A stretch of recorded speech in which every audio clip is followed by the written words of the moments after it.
open your eyes, and the first sensation isn't rest. It's heaviness.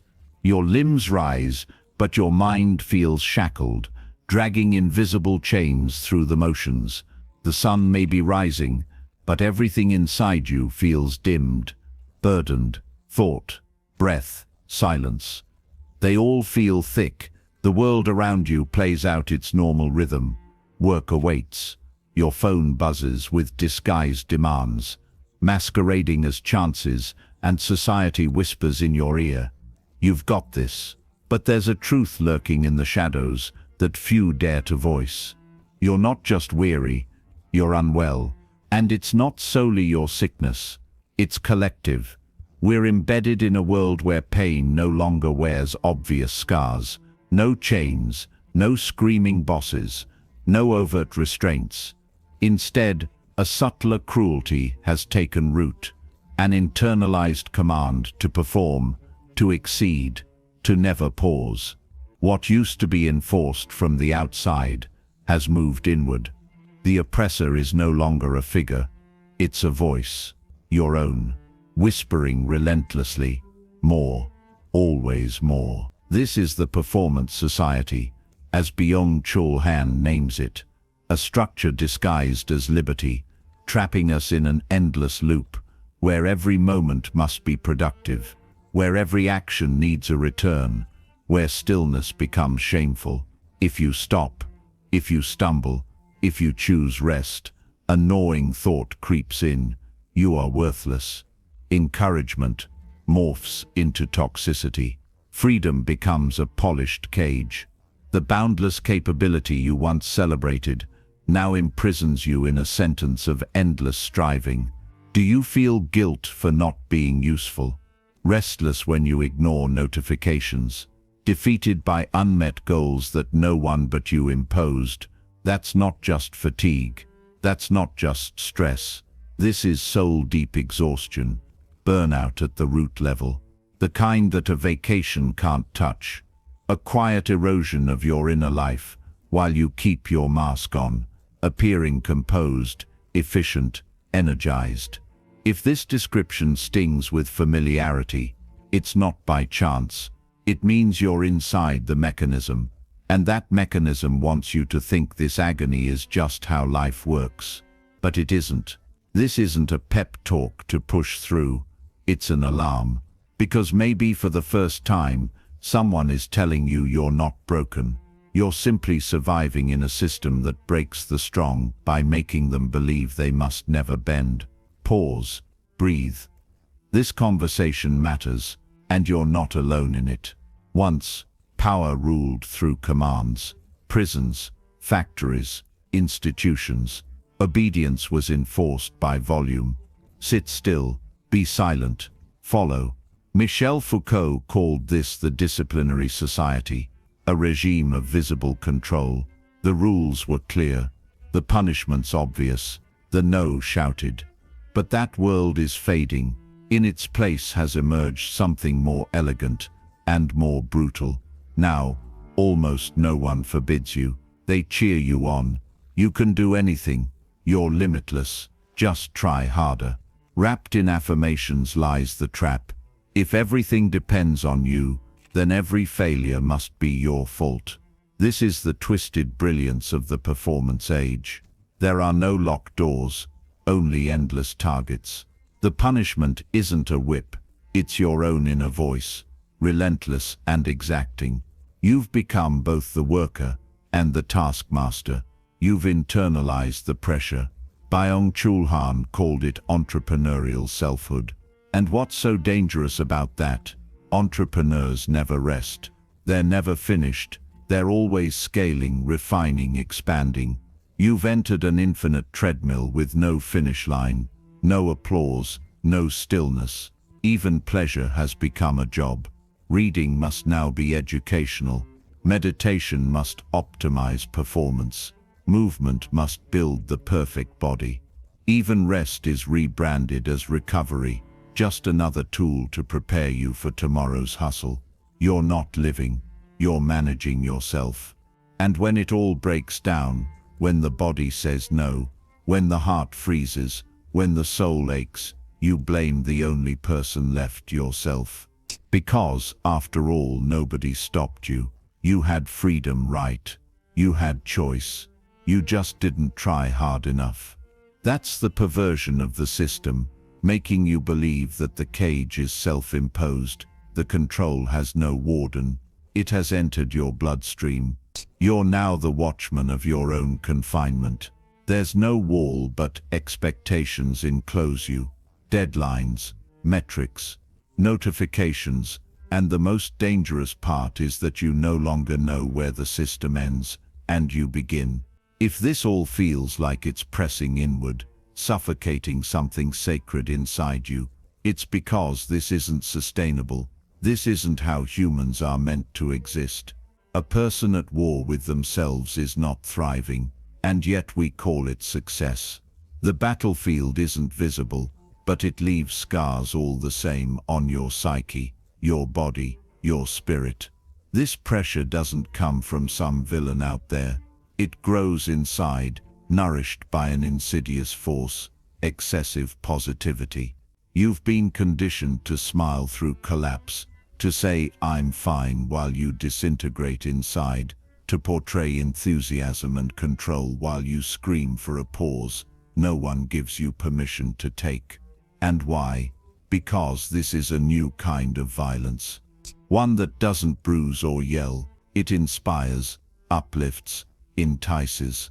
The violence of endless affirmation. Hahn warns us the 21st century is no longer dominated by repression. We're not shackled by commands. We're drowned in encouragement. The sickness doesn't come from the no, you can't. It comes from the yes, you absolutely must. We are sick not from silence, but from the noise of endless potential, limitless goals, and relentless expectation. The toll of this excess is staggering. Depression, anxiety, attention disorders, and burnout are no longer isolated pathologies. They are widespread cries for help. They're not personal failures, but collective symptoms. They speak for a species buckling under the weight of needing to be everything, all the time. And the cruelty lies in what follows. Not only are you overwhelmed, but you feel guilty for being overwhelmed. Can't focus? You're lazy. Feel numb? You're ungrateful. Need rest? You must be undisciplined. Every collapse is reframed as a lack of personal effort. That's how positivity becomes a toxin. It rejects boundaries, denies sadness, devalues slowness. It paints rest as weakness, and frames pause as a lack of drive. So, you push harder, chasing a fantasy version of yourself that never tires, never falters. But the harder you chase this ideal, the more distant you become from who you really are. You become a caricature, smiling, efficient, endlessly motivated, while everything inside quietly crumbles. This isn't inspiration anymore, it's domination in disguise. And the slogans never stop. Believe in yourself, manifest your destiny, be the best version of you. But instead of empowering, they instill a haunting emptiness. You're never quite enough. There's always more to be done, more to fix, more to optimize. And the cycle tightens around you. Goals, checklists, notifications, social metrics, they all reinforce the same lie, that your worth is tied to output. Even your downtime is colonized. You must relax productively, rest efficiently, enjoy strategically. The treadmill accelerates. And the terrifying part is you think you started it, but you didn't. You weren't born to live this way.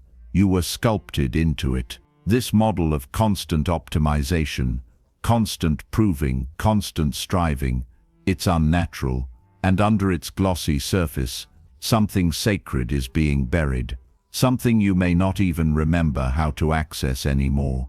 That's what we need to explore next.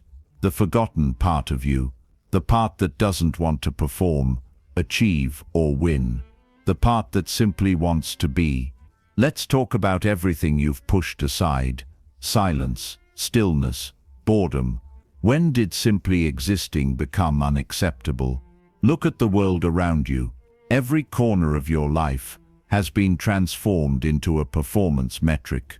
You're not just a person anymore. You're a brand, a product, a lifelong project. You must evolve, repackage, upgrade, not because you crave it, but because if you don't, you're forgotten, labeled outdated, irrelevant, invisible. And here's the cruel twist. This pressure doesn't come from governments, supervisors, or any visible structure. It lives inside you. You are now both the creator and the executioner. Byung-Chul Han calls this self-exploitation. You no longer need someone watching over you. You've absorbed the gaze. You pressure yourself. You discipline yourself. Productivity has become the religion of the modern soul. You think you're in control because you choose your path, but every path leads to more demands, more speed, more doing. Even what was once sacred, your body, your relationships, your inner world, has become performance tools. The body is a machine to upgrade. The mind is software to optimize. Friendships are now networking opportunities. Spirituality is performance coaching. Rest is only acceptable if it boosts tomorrow's hustle. Leisure is monetized. Even your me time is managed, measured, squeezed for utility. You've turned into a one-person enterprise, but enterprises can't bleed. They can't falter. They can't pause. Yet here you are, exhausted, not just physically, but spiritually, emotionally, existentially. You are everywhere and nowhere, always active, never present, always connected, never whole. And the more you chase success, the more detached you feel from your own essence. So here's the question no one wants to ask. What did you lose along the way? What parts of you were silenced to make room for this endless self-improvement? What voices were ignored? What dreams buried? What truths abandoned? There's a version of you buried under layers of goals, productivity hacks, and motivational quotes that barely remembers what it feels like to exist without justification. In the next part, we'll dig into this forgotten space, the silence you fear, the boredom you avoid, the sacred pause you desperately need. Because you were never built to be a cog in a machine. You were made to feel, to live, to simply be. When was the last time you gave yourself permission to simply exist? No planning, no reacting, no consuming, no performing, just being, breathing, letting time pass without the constant urge to prove you're using it well. Perhaps you've forgotten how, and that's not your fault. You've been trained from every direction to stay alert, stay useful, stay ready. Any moment of stillness gets invaded instantly by a ping, a notification, a to-do list, a short video, a burst of inspiration demanding action. Stillness has become uncomfortable. Leisure, a sign of weakness. Boredom, a defect to eliminate. But let me offer you a radical thought, one that no algorithm is designed to support. Deep boredom isn't a failure. It's a doorway, a portal. Byung-Chul Han reminds us that in centuries past, boredom was the birthplace of insight, the cradle of creativity, the incubator of true self-awareness. Out of it came philosophy, poetry, spiritual awakening, not in spite of the slowness, but because of it. That itch to escape yourself, that discomfort in the stillness, that's the soil where presence grows, where truth begins to stir. Today, though we suffer from fractured attention, we live like prey, constantly scanning, clicking, switching. Multitasking isn't a skill anymore. It's a coping mechanism. You watch a video while replying to a message, while thinking about tomorrow, while blaming yourself for not being enough. The present moment feels unbearable. The silence is too loud. So we run, sprinting through distractions that never satisfy. But there's a cost. You begin to lose depth. The ability to linger, to notice, to inhabit. You start skimming life the same way you skim a feed, scrolling through your own feelings, never quite landing. That's why you feel drained after sleep, anxious in peace, disconnected in crowds. Your soul has been trained to run, but has forgotten how to stop. And here's a truth no one told you. Stopping is not surrender. It is return. It is healing. It is rebellion. In the quiet, you hear what the noise has buried. In the pause, you feel how wounded you really are. In the emptiness, you remember who you were before performance became your identity. But to access this, you need courage. The courage to slow down, to feel awkward, to do nothing and not fill the space. To let boredom ripen into presence, to say no to the lie that you must always be producing. This is where one of Byung-Chul Han's most radical ideas enters, an idea that sounds almost absurd in our hyperactive culture, yet may be the only doorway to real liberation. The concept of not being able as a form of freedom. In a world obsessed with ability, power, and output, the idea that freedom could lie in refusal, in incapacity, is revolutionary. We've been taught that freedom is about doing, choosing, achieving, that the more you can do, the more free you are. But no one warned you that the pressure to always be able becomes its own prison. Our world doesn't just idolize action, it demands it. If you're not busy, you're wasting your life. If you rest, you must justify it. If you're silent, you better label it as mindfulness. Everything must be strategic. Everything must lead to something. Even your downtime must perform. But what if true freedom isn't found in maximizing every moment, but in reclaiming your right to simply not want, not do, not chase, not achieve? This flips everything upside down. We spend our lives chasing the ability to do, to travel, to perform, to execute, to master. But that power to act has become mandatory. You can, so you must. And what if you don't want to? What if you're exhausted?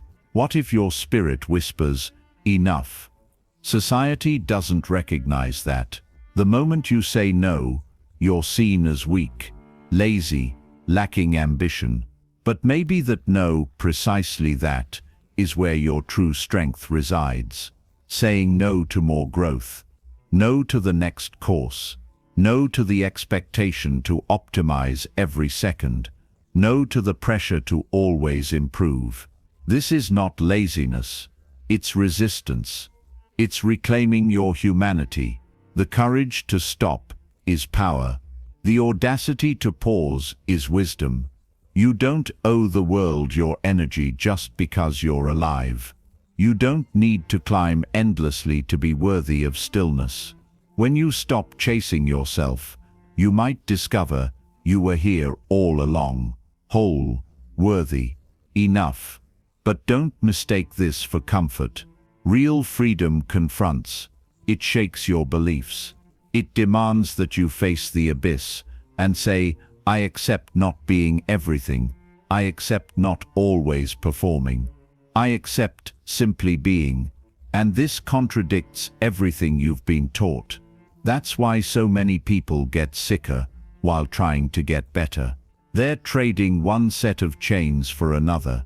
True healing doesn't come from doing more. It comes from daring to stop. And when you begin to see no as liberation rather than limitation, something shifts.